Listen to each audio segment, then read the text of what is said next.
Hello everyone, अगर course को आप लगातार फॉलो कर रहे हैं तो आपने ये देखा होगा, आपने पहले सर्किट एनालिसिस किया, उसके बाद में हमने सेमीकंडक्टर स्टार्ट किया। सेमीकंडक्टर का थर्ड वीडियो अपन लेके आए हैं। आप लोग अगर पढ़ने के पर्पज़ से आए तो आप इससे पहले वाला वीडियो ज़रूर देखें, क्योंकि उसके बिना इसका अंडरस्टैंडिंग इतना अच्छा नहीं रहेगा। ठीक है।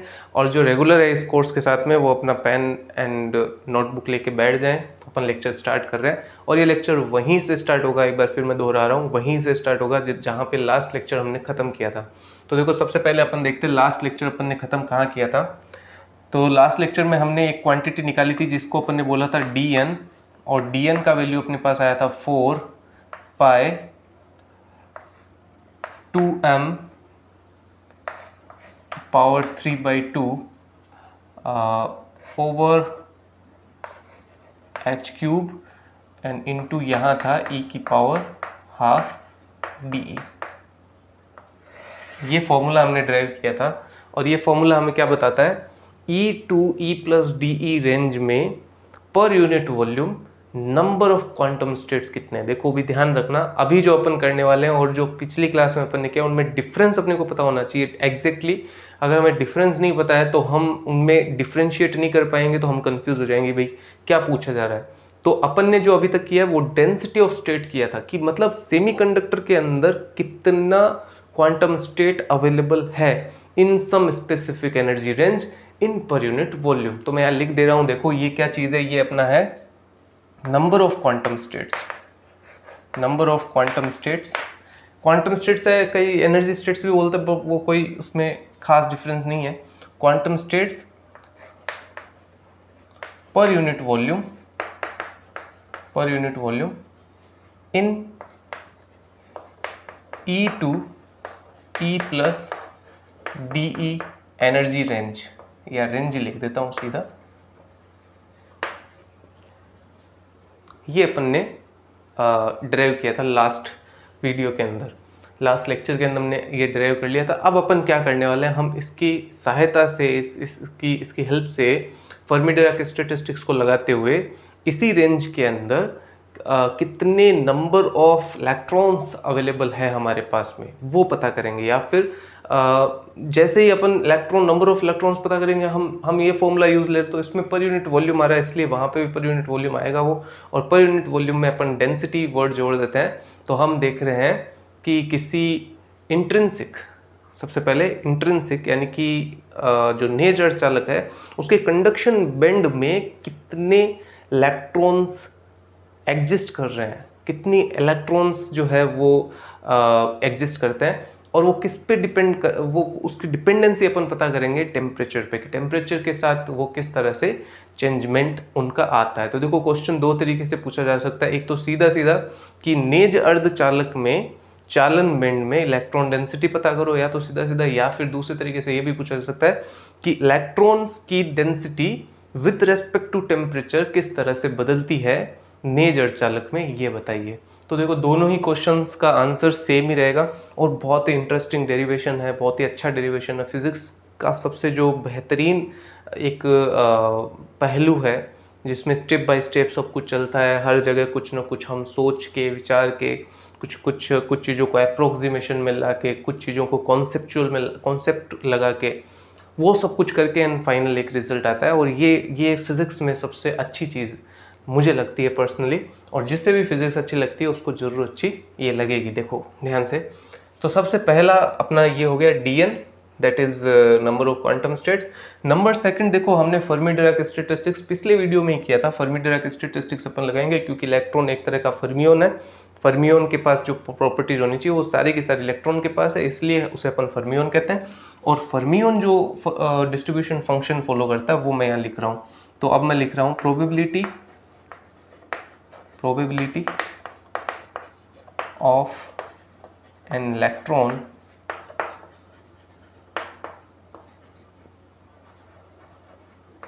to be in E energy state। किसी इलेक्ट्रॉन की E एनर्जी स्टेट में होने की प्रोबेबिलिटी क्या अपन ने देखी थी, वो अपन ने दी थी Fe से, और Fe हमने लिखा था 1/1 plus exponential E minus EF upon KT।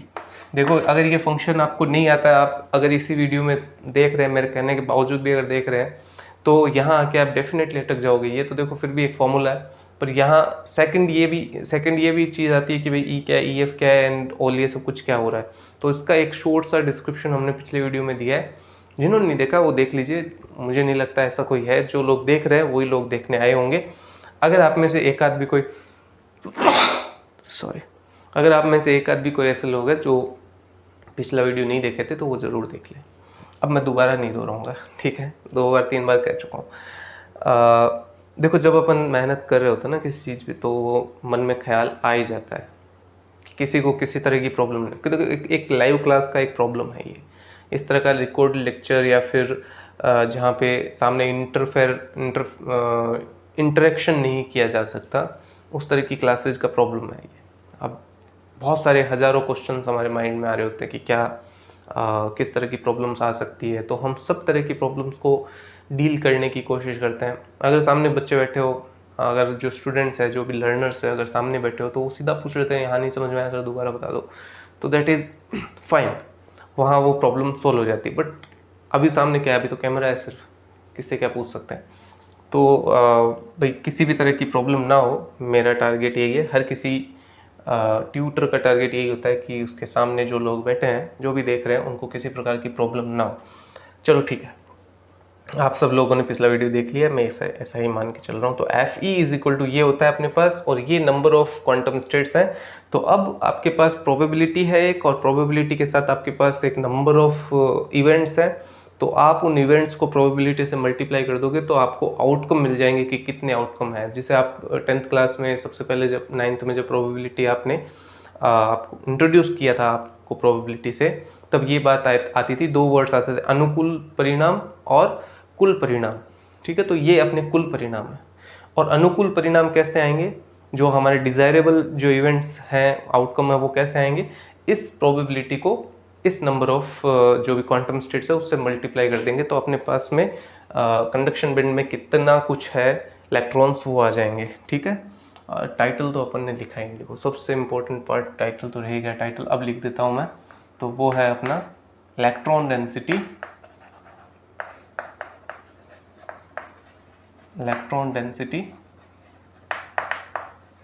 इन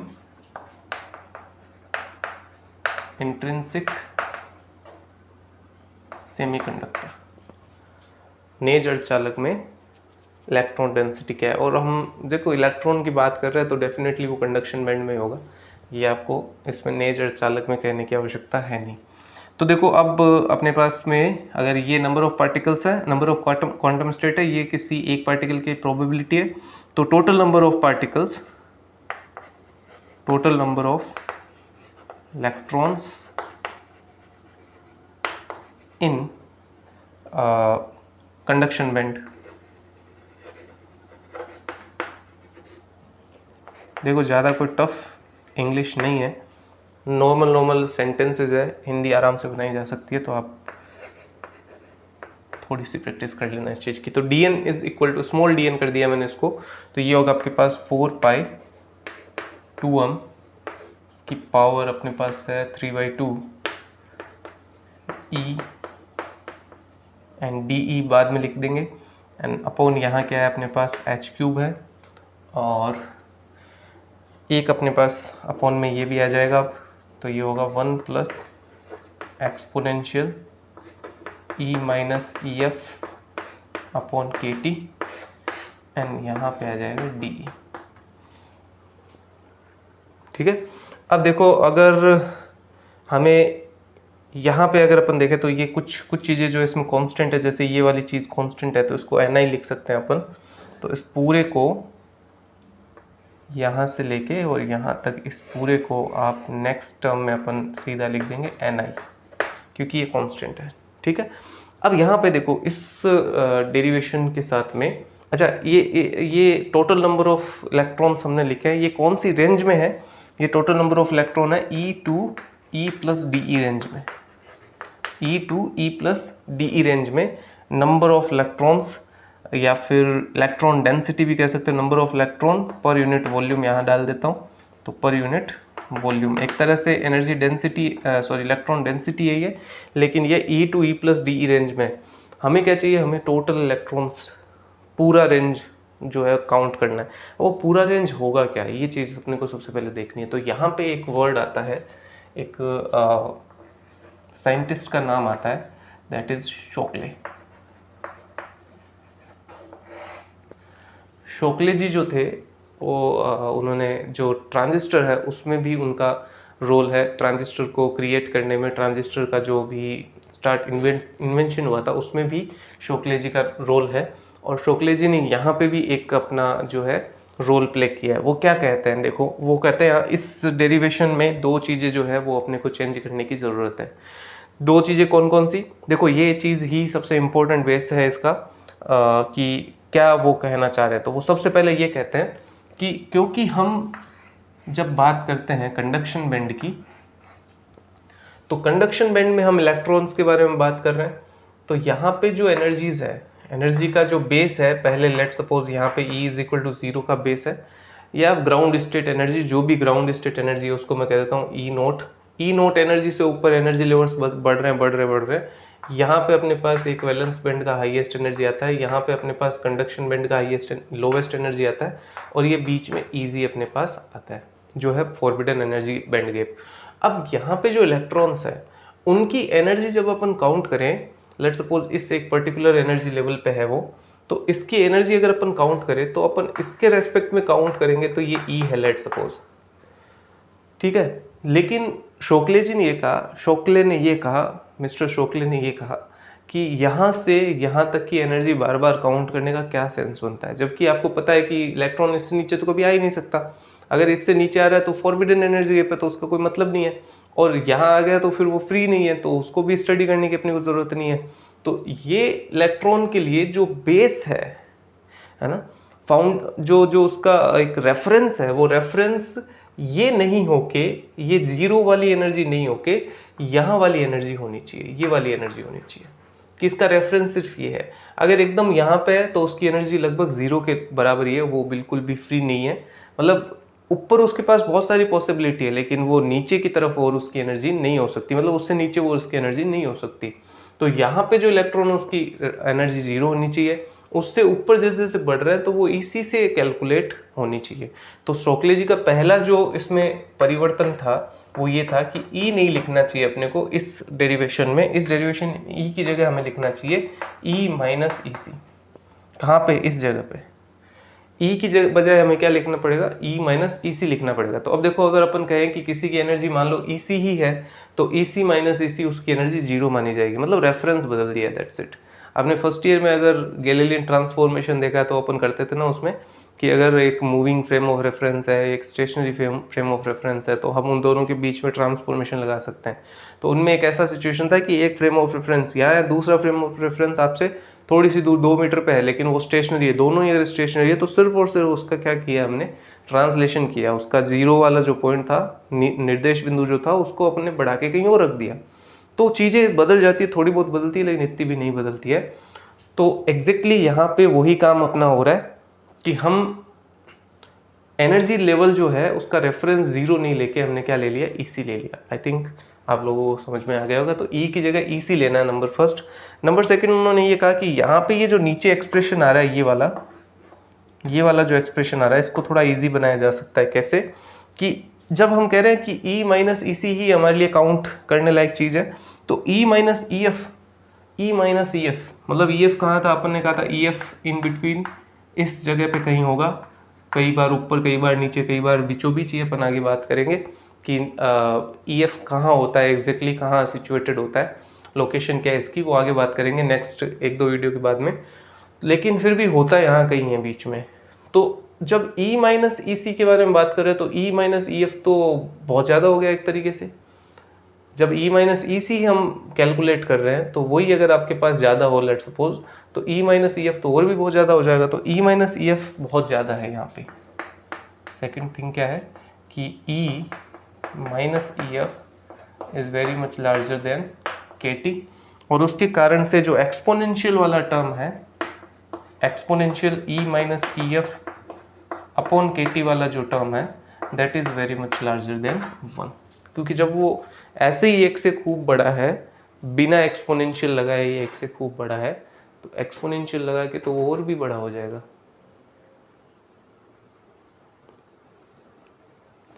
तो इस कारण से यहाँ पे जो डिनोमिनेटर में जो ये अपने पास 1 आ रहा है, ये यहाँ से अपन नेग्लेक्ट कर सकते हैं, इसको हटा सकते हैं। तो दूसरा अपने पास ये क्या हो रहा है, यहाँ से अपन इस 1 को हटा सकते हैं। तो इन दोनों करेक्शंस के बाद में ये स्टोक्लेज करेक्शन है। इन दोनों करेक्शंस के बाद में आफ्टर करेक्शन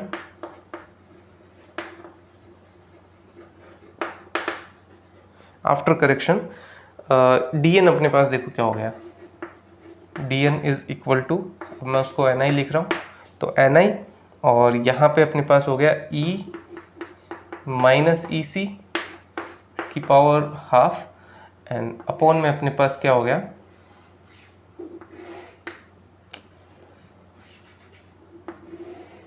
एक्सपोनेंशियल। अब एक्सपोनेंशियल चलो एक एक बार और लिख देते हैं, exponential e minus E F upon K T N D E. ठीक है, अब देखो यहाँ पे एक चीज़ अगर आपको ये लगे कि इस पे चेंजमेंट आना चाहिए नहीं आना चाहिए, तो डी ई में चेंजमेंट आना चाहिए, लेकिन जब आप ये ई को ई माइनस ई सी रखोगे तो दोनों तरफ डी ई, अगर आप एक डिफरेंस अगर पता करना चाहो तो ये भी डी ई होगा, ये भी डी ई होगा, तो यहाँ कोई चेंजमेंट नहीं होगा। ठीक है, अब देखो इसके साथ ही अपने पास में अब अगर इसका इंटीग्रेशन कर पाए, तो पहले एक दिक्कत थी भाई इसकी लिमिट क्या होनी चाहिए, अब तो अपने पास लिमिट भी आ गई। लिमिट क्या रखेंगे अपन, EC से आगे तक जितना भी पॉसिबल है, तो EC टू इन्फिनिटी हो जाएगा, और इसका इंटीग्रेशन करके हम टोटल जो डेंसिटी, इलेक्ट्रॉन डेंसिटी है वो पता कर पाएंगे। ठीक है, तो फाइनली अपने पास जो इलेक्ट्रॉन डेंसिटी है वो ये आएगी, इलेक्ट्रॉन डेंसिटी ये आएगी अपने पास, इधर तो मैं सीधा लिख देता हूँ n, और ni अपने पास कांस्टेंट है इसलिए बाहर आ गया, और ये आ गया आपके पास EC टू इन्फिनिटी, और यहाँ पे है E माइनस ई सी हाफ, और ऊपर इसको ले लेते हैं अपन, अब इसको ऐसे नहीं लिख के हम कह देते हैं E की power minus E minus E F upon K T and D E, ये लो भी। अब देखो यहाँ पे जो ये इंटीग्रेशन है, इस इंटीग्रेशन के साथ में कुछ प्रॉब्लम है। प्रॉब्लम ये है कि डायरेक्ट इंटीग्रेबल नहीं है, ये डायरेक्ट इंटीग्रेशन नहीं किया जा सकता इसका। ठीक है, तो इसके लिए अपने को थोड़ा सा इसमें चेंजमेंट करना पड़ेगा। चेंजमेंट में नंबर फर्स्ट चेंजमेंट देखो इसमें करते हैं अपन, इस स्टेप में आपको EC जोड़ना है और EC घटाना है। इस स्टेप में EC जोड़ना और EC घटाना है। तो देखो यहाँ पे मैं इस स्टेप को अलग से लिख दे रहा हूँ एक बार के लिए, ये वाला स्टेप अपना कंसिडरेशन में ला रहे हैं अपन, सिर्फ इजी हो जाएगा थोड़ा, सीधा पुट कर देंगे अपन इसको यहाँ पे। तो ये अपन लिख रहे हैं एक्सपोनेंशियल माइनस ई तो था ही पहले से, माइनस EF भी था, अब इसमें लिख रहा हूँ मैं minus EC and plus EC upon K T. ठीक है, और ये पूरा इस तरह से। ठीक है, अब इसमें से देखो E माइनस ई सी, इसके जैसा का जैसा जो टर्म है E माइनस ई सी, इसको तो एक साथ रख लेंगे, और EF प्लस EC को अलग रख देंगे। जब EF प्लस EC होगा तो देखो ये माइनस यहाँ पे है, तो ये अंदर जाएगा, तो ये बनेगा आपके पास ये तो हो जाएगा माइनस का, ये हो जाएगा प्लस का। ठीक है, तो EF माइनस EC हो जाएगा, या फिर इस माइनस को यहीं रख लो और इसको लिख देते हैं अपन माइनस EF प्लस EC, या EC माइनस EF कर देते हैं इसको। तो ये मैं इस तरह से लिख सकता हूँ, एक्सपोनेंशियल, एक तो टर्म हो जाएगा देखो E minus EC upon K T का, और दूसरा टर्म हो जाएगा minus EC minus EF upon K T का। ठीक है, ये माइनस दोनों पे लगा हुआ है इस तरह से, ये कुछ पूरा पावर में ये। ठीक है भाई, देखो मल्टीप्लिकेशन में होगा तो वो जुड़ जाएंगे, फिर बाद में वापस ये का ये टर्म आ जाएगा इसके अंदर, कोई दिक्कत नहीं है। ई सी प्लस है, ई सी प्लस है, ई एफ माइनस है, ई एफ माइनस है, ई प्लस है, ई सी माइनस है, दैट्स इट, हो गया। तो इसको अपने को पुट करना है इस जगह पे। जैसे देखो हम इसको इस जगह पे पुट करेंगे तो वेरिएबल जो है यहाँ पे सिर्फ ई है। वेरिएबल क्या है, डी ई के रेस्पेक्ट में इंटीग्रेशन हो रहा है, तो वेरिएबल सिर्फ ई है, तो ये वाला टर्म अंदर रह जाएगा इसकी जगह, और ये टर्म जो है पूरा का पूरा बाहर चला जाएगा एन आई के साथ में, ठीक है। तो इस टर्म को हमें एज इट इज पुट करना है। अब ये अलग है अपना, तो इसको पुट करना है। इसको पुट करेंगे तो n अपने पास देखो क्या बनेगा, तो एन आई तो हमारे पास है ही, an exponential minus E C minus E F upon K T,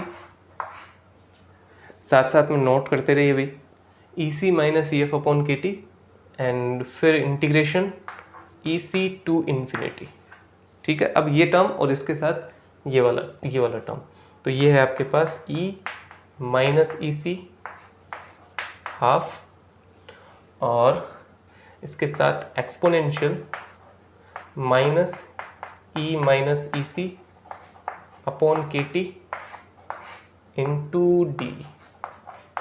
इधर थोड़ा सा आई थिंक कट होगा, ये लो, नो बेटर।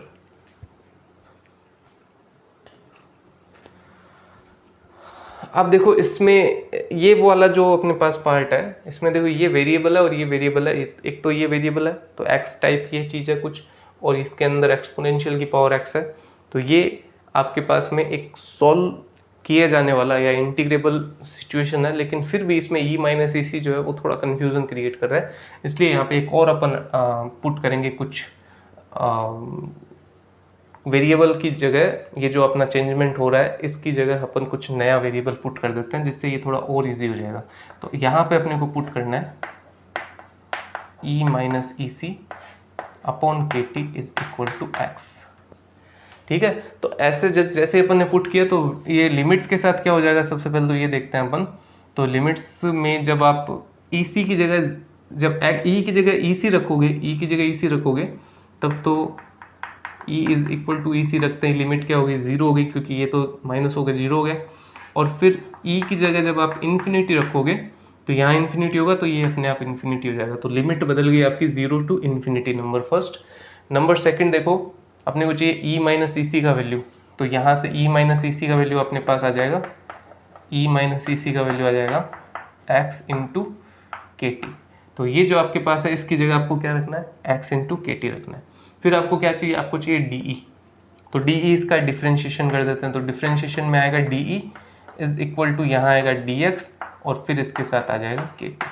तो ये सब कुछ अपने को पुट करना है। देखो इसकी जगह ये तो हो जाएगा x, इसकी जगह ये रखना है x के टी, और डी की जगह ये रखना है, बहुत ईजी बन जाएगा। देखो ये स्टेप में ये पूरा ऑलमोस्ट सोल्व हो गया ये, ठीक है। एक्सपोनेंशियल बच गया अपने पास में minus E C minus E F upon K T, और अंदर zero to infinity, number first, limit बदल गई।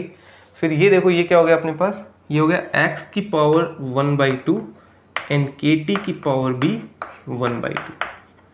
फिर देखो ये क्या है, एक्सपोनेंशियल माइनस एक्स हो गया, तो इसको मैं लिख देता हूँ e की पावर माइनस एक्स। फिर ये क्या बन गया अपने पास, डी की जगह क्या लिखना है, डी एक्स इंटू के टी, तो के टी को पहले लिख देता हूँ इंटू डी एक्स, ठीक है। अभी तक देखो क्या है, के टी एंड के टी ये देखो मिलके बाहर आ जाएगा, क्योंकि के टी तो कांस्टेंट है, अपन ने टी को तो वेरिएबल माना नहीं है, तो ये हाफ और ये 1, तो 3/2 पावर बाहर आ जाएगी इसके अंदर। तो ये बचेगा आपके पास एन आई into exponential minus E C minus E F upon K T, और ये के टी अंदर है भाई इसके एक्सपोनेंशियल के, तो कैंसिल वेंसिल मत कर देना। ये बच गया आपका 3/2।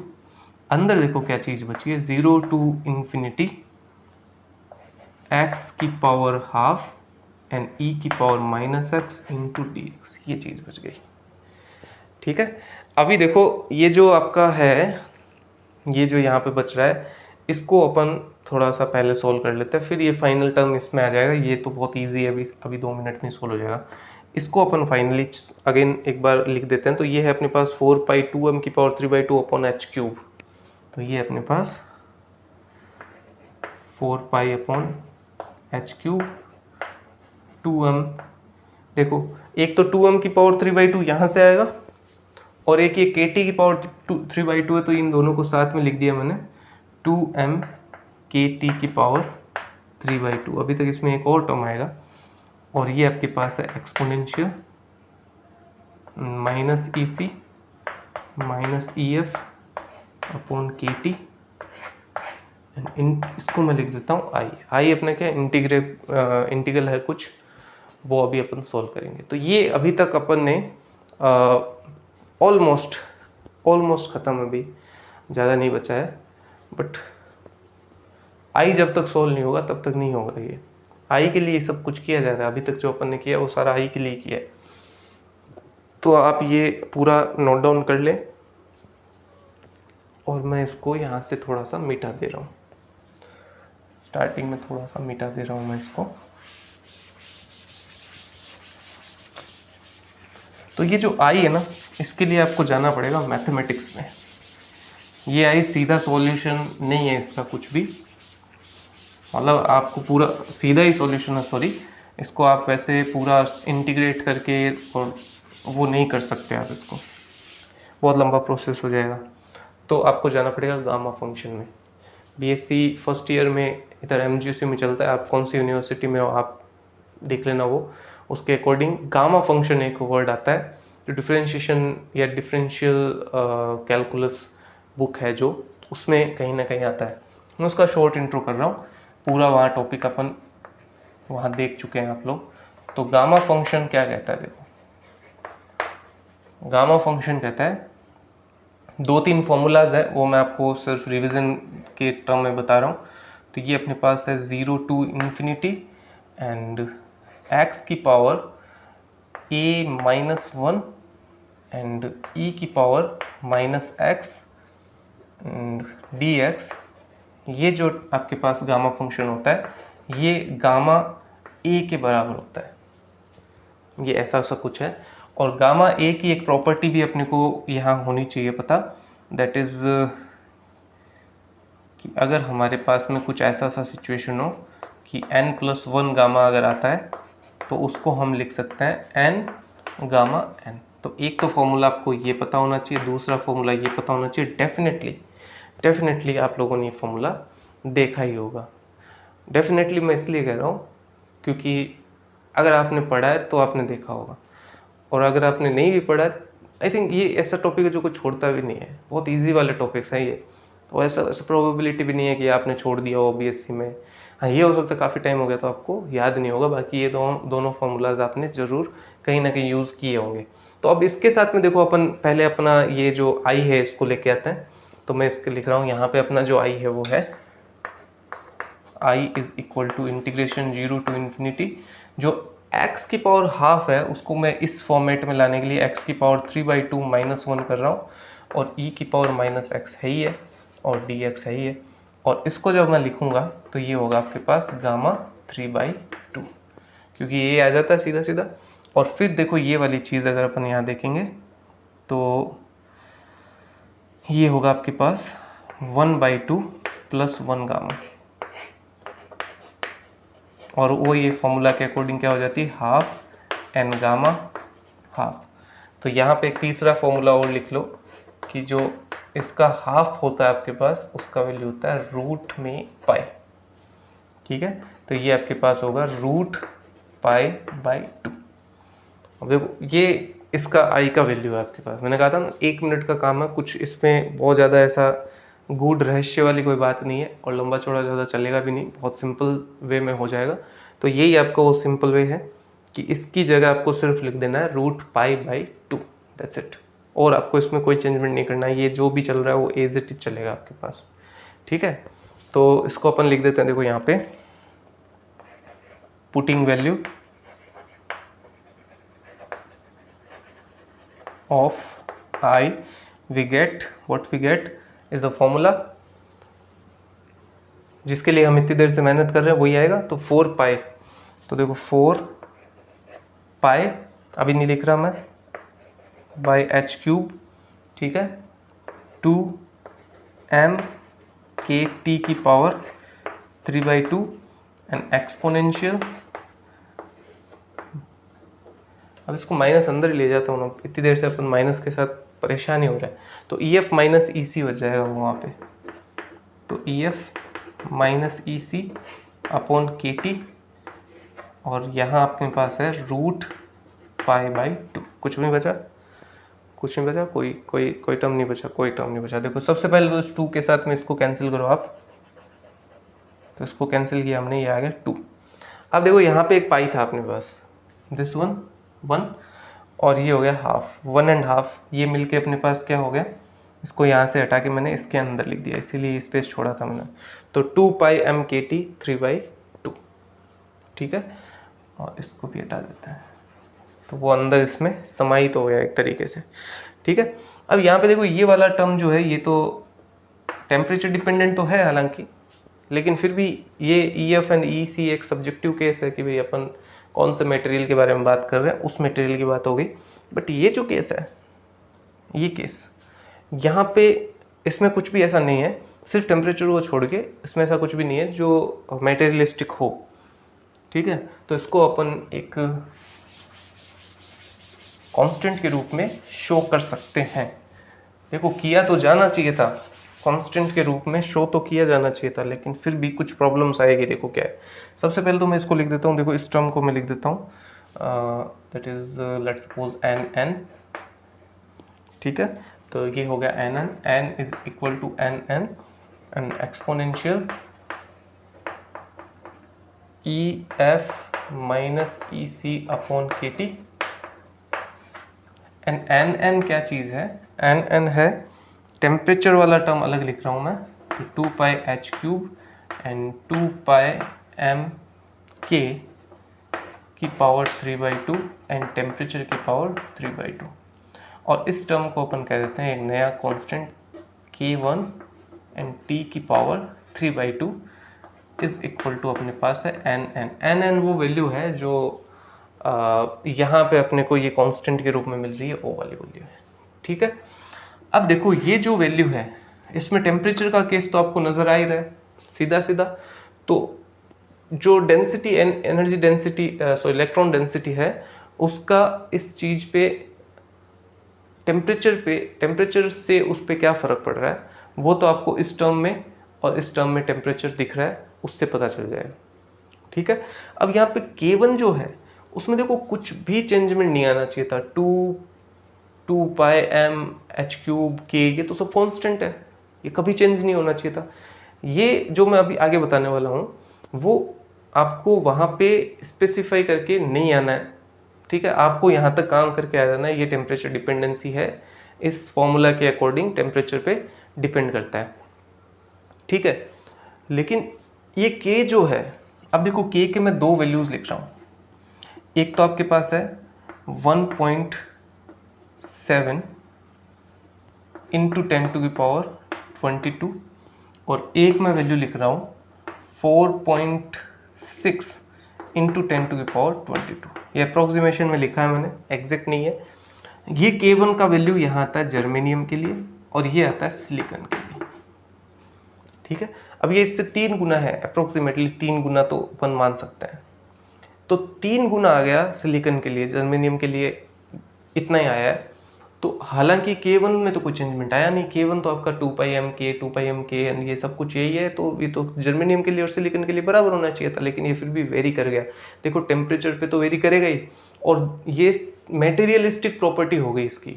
तो इसके पीछे रीज़न क्या है, देखो एक केस आता है इफेक्टिव मास का, ठीक है। सॉलिड्स में मेटल्स में भी काफ़ी इम्पोर्टेंट रोल प्ले करता है। तो इफेक्टिव मास जो है वो एक नया टर्म इसमें जुड़ के आता है, वो इसका ड्रॉबैक है, उसको स्पेसिफाई करेंगे अपन, तब अपने को पता चलेगा। तो ड्रॉबैक क्या है इस पूरी थ्योरी का, इस पूरी थ्योरी में स्टार्टिंग जब अपन ने किया था पिछले वीडियो में, तब अपने कहा था फ्री इलेक्ट्रॉन अप्रोक्सीमेशन। तो हमने कहा इलेक्ट्रॉन फ्री है, इलेक्ट्रॉन को कोई भी तरह का इंटरेक्शन फील नहीं हो रहा है, वो खुद से इंटरेक्शन या फिर जो आयन्स है वहाँ पे उनसे इंटरेक्शन न्यूक्लियस, प्रोटॉन से इंटरेक्शन, कोई मतलब नहीं था उसको। और ऐसा बिल्कुल भी संभव नहीं है भाई। अगर आप एक ऐसी बात कर रहे हो, ये एग्जैक्टली इसी तरीके से जैसे कि हम पूरे एयर के एनवायरनमेंट में हैं, हम मॉलिक्यूल्स के बीच में हैं और हम चाह रहे हैं और हमारे एक भी मॉलिक्यूल टच नहीं हो रहा है, हमें उनसे फ़र्क ही नहीं पड़ रहा है, ऐसा नहीं पॉसिबल है। अगर हम इसी एनवायरनमेंट में जा रहे हैं, वैक्यूम में नहीं है, हमारे पास चारों तरफ एक फुलफिल एनवायरनमेंट है और उसमें से हम जा रहे हैं, तो हम मॉलिक्यूल्स से इंटर करेंगे और कहीं ना कहीं वो हमें हमारे को परेशान भी करेंगे, हमारे बिहेवियर में भी चेंजमेंट लाएंगे, हमारे चलने में, मोशन में, सब जगह पे वो यूज़ आएगा। लेकिन ये चीज़ें जो है ना, फिज़िक्स में इसी तरह से चलती है। फिज़िक्स में कॉम्प्लिकेशंस इतने ज़्यादा हम नहीं डील करते। जैसे अभी भी मैंने जो एग्जांपल लिया, हम हमेशा कभी भी जब हम स्टार्टिंग से कर रहे हैं, एक्सेलरेटेड मोशन पढ़ रहे हैं, हमने एयर रेजिस्टेंस को कभी भी मतलब अकाउंट में लिया ही नहीं, कभी डील ही नहीं किया। एयर रेजिस्टेंस का बहुत बड़ा इफेक्ट है, लेकिन हम उसको डील नहीं करते, क्योंकि नॉर्मली जब अपन कॉम्प्लिकेशंस को थोड़ा थोड़ा कम रखेंगे तो वो चीज़ें समझना ज़्यादा आसान होगी। तो सिमिलरली यहाँ पे भी हमने फ्री इलेक्ट्रॉन अप्रोक्सीमेशन किया है। ड्रूड लॉरेंस थ्योरी जो अपन करते हैं, उसमें मेटल्स में भी अपन ये करते हैं कि मेटल्स की ड्रूड लॉरेंस थ्योरी जो है, उसमें हम ये कहते हैं इलेक्ट्रॉन फ्री है। जैसे काइनेटिक थ्योरी ऑफ गैसेज में गैसेज के मॉलिक्यूल होते हैं, वैसे इलेक्ट्रॉन्स होते हैं मेटल्स के अंदर, वो फ्रीली मूव करते हैं। लेकिन ये प्रॉब्लम है, ऐसा नहीं होता है। वो उसमें एक क्रिस्टल है, क्रिस्टल में न्यूक्लियस बंधे हुए हैं जगह जगह पे, वो इलेक्ट्रॉन जाएगा तो उन सब की वजह से उसको बार बार इंटरेक्शन होगा और उस जगह पे मैटर आता है इफेक्टिव मास का। तो वहाँ पे जो है, जो भी उसका एक्सेलरेशन है, उस पीरियोडिसिटी के कारण या फिर उस आवर्त जो क्रिस्टल्स लगे हुए हैं उन आयंस के कारण में जो भी फोर्स उसको फील हो रहा है और जो भी इलेक्ट्रॉन का एक्सेलरेशन है, जो भी फोर्स फील हो रहा है और जो भी इलेक्ट्रॉन का एक्सेलरेशन है, उनके रेशियो को एक नया क्वांटिटी दे देते हैं जिसे कहते हैं एम स्टार, और एम स्टार इफेक्टिव मास है। ठीक है, तो अब देखो क्या है कि यहाँ पे एम, पहले हम जब कर रहे थे तो एम तो इलेक्ट्रॉन का मास था, तो वो कभी बदलता ही नहीं है ऐसे, तो हम तो फिक्स करते हैं उसको। लेकिन जब हम जर्मेनियम में बात करेंगे तो पीरियोडिसिटी अलग होगी, उनकी बॉन्ड की लेंथ अलग होगी, न्यूक्लियस का वेट अलग होगा, उसके कारण से फोर्स जो है वो अलग होगा और एक्सेलरेशन अलग होगा, इसके कारण से उसका इफेक्टिव मास अलग आएगा। इसी तरह से जब अपन सिलिकॉन में बात करेंगे तो उसका न्यूक्लियस अलग है, उसके अंदर जो फोर्स इलेक्ट्रॉन फील करेगा वो अलग है, उसके कारण से उसमें इलेक्ट्रॉन का इफेक्टिव मास जो वो अलग है, और उसके कारण से इन दोनों में अपने को क्या मिलेगा, इस K1 का वैल्यू जो कांस्टेंट होना चाहिए था पर वो अलग अलग मिलता है। ये चीज़ हमें सजेस्ट कर रहा है कि यहाँ पे जब अपन 2 पाई एन एच क्यूब एन के में तो वैसे भी कोई डिफरेंस नहीं ला सकते अपन, ये तो यूनिवर्सल कांस्टेंट है, तो फिर चेंज कौन हो रहा है, एम हो रहा है, और एम के चेंज होने के पीछे जो कॉन्सेप्ट है वो इफेक्टिव मास का कॉन्सेप्ट है, और ये तभी समझा जा सकता है जब हम ये माने कि अंदर इंटरेक्शन हो रहा है। तो अंदर इंटरेक्शन हो रहा है मतलब इलेक्ट्रॉन फ्री नहीं है, फ्री नहीं है तो इसमें ड्रॉबैक है कुछ ना कुछ, समझ गए, ये कुछ न कुछ प्रॉब्लमेटिक है, बट फिर भी ये आगे की चीज़ें हैं, ये मैं सिर्फ समझाने के लिए आपको कह दिया है। बाकी ये आपका electron density in intrinsic semiconductor या फिर कंडक्शन बैंड में इलेक्ट्रॉन डेंसिटी क्या होती है, वो ये टॉपिक है। अगर टॉपिक अच्छा लगा है, समझ में आया हो, कुछ इन्फॉर्मेशन ऐसी लगी हो तो ज़रूर वीडियो लाइक करके जाना, शेयर भी करना भी अपने फ्रेंड्स के साथ में। मिलते हैं अगले वीडियो में।